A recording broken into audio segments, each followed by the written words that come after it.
So hi ನಮಸ್ಕಾರ, ನಾನು ನಿಮ್ಮ ಪ್ರೀತಿ ಆದಿತ್ಯ.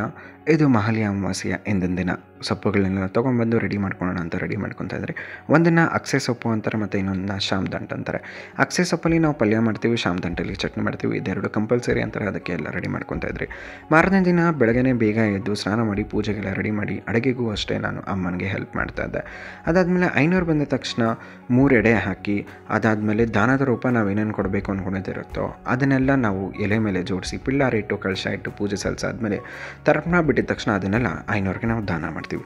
ಇದನ್ನು ಏನಕ್ಕೆ ಮಾಡ್ತಾರಪ್ಪ ಅಂತಂದರೆ, ಕರ್ಣ ಮಹಾಭಾರತದಲ್ಲಿ ಮರಣಗೊಂಡಾದ್ಮೇಲೆ ಸ್ವರ್ಗಕ್ಕೆ ಹೋಗ್ತಾರೆ. ಬಟ್ ಅವ್ರಿಗೆ ಊಟ ಸಿಗಲ್ಲ. ಯಾಕೆ ಅಂದರೆ ಅವರು ಪೂರ್ವಿಕರಿಗೆ ಅವರು ಪೂಜೆ ಸಲ್ಲಿಸೋದಾಗಲಿ ಅಥವಾ ದಾನದ ರೂಪ ಅವ್ರ ಹೆಸರು ಹೇಳ್ಕೊಂಡು ಯಾವುದೂ ಕೂಡ ದಾನ ಮಾಡಿರೋಲ್ಲ. ಆಗ ಇಂದ್ರದೇವ ಏನು ಹೇಳ್ತಾರೆ ಅಂದರೆ, ಕರ್ಣ ನಿನಗೆ 16 ದಿನ ನಾನು ಟೈಮ್ ಕೊಡ್ತೀನಿ, ಭೂಲೋಕಕ್ಕೆ ಹೋಗಿ ನಿನ್ನ ಪೂರ್ವಿಕರ ಹೆಸರಲ್ಲಿ ನೀನು ಒಂದಷ್ಟು ದಾನ ಮಾಡು ಅಂತಾರೆ. ಸೊ ಆ ಒಂದು 16 ದಿನ ಟೈಮ್ ಪೀರಿಯಡ್ ಏನಿದೆಯೋ ಅದನ್ನು ಪಿತೃಪಕ್ಷ ಅನ್ನುತ್ತಾರೆ. ಸೊ ನೀವು ಅಷ್ಟೇ ನಿಮ್ಮ ಮನೆಯಲ್ಲಿ ಇದೇ ರೀತಿ ನೀವು ಪಕ್ಷವನ್ನು ಮಾಡುತ್ತೀರಾ ಅಂತಂದರೆ ಕಮೆಂಟ್ ಮಾಡಿ. So stay tune for my next video. ನಾವು ದಾನ ಪೂಜೆ ಎಲ್ಲ ಮಾಡಾದ್ಮೇಲೆ ಈ ಥರ ದೊಡ್ಡವ್ರಿಗೆಲ್ಲ ಬಟ್ಟೆ ಇಟ್ಟು ಎಡೆಗಳು ಹಾಕಿ, ಊಟದ ಎಡೆ ಎಲ್ಲ ಹಾಕಿ ಪೂಜೆ ಸಲ್ಲಿಸಿ ಸಾಂಬ್ರಾಣಿ ಹಾಕ್ತೀವಿ. ಅದಾದಮೇಲೆ ಗುಣಿ ಹತ್ರ ಹೋಗಿ ಪೂಜೆ ಮಾಡ್ಕೊಂಡ್ಬಂದು ನಾವು ಊಟ ಮಾಡ್ತೀವಿ.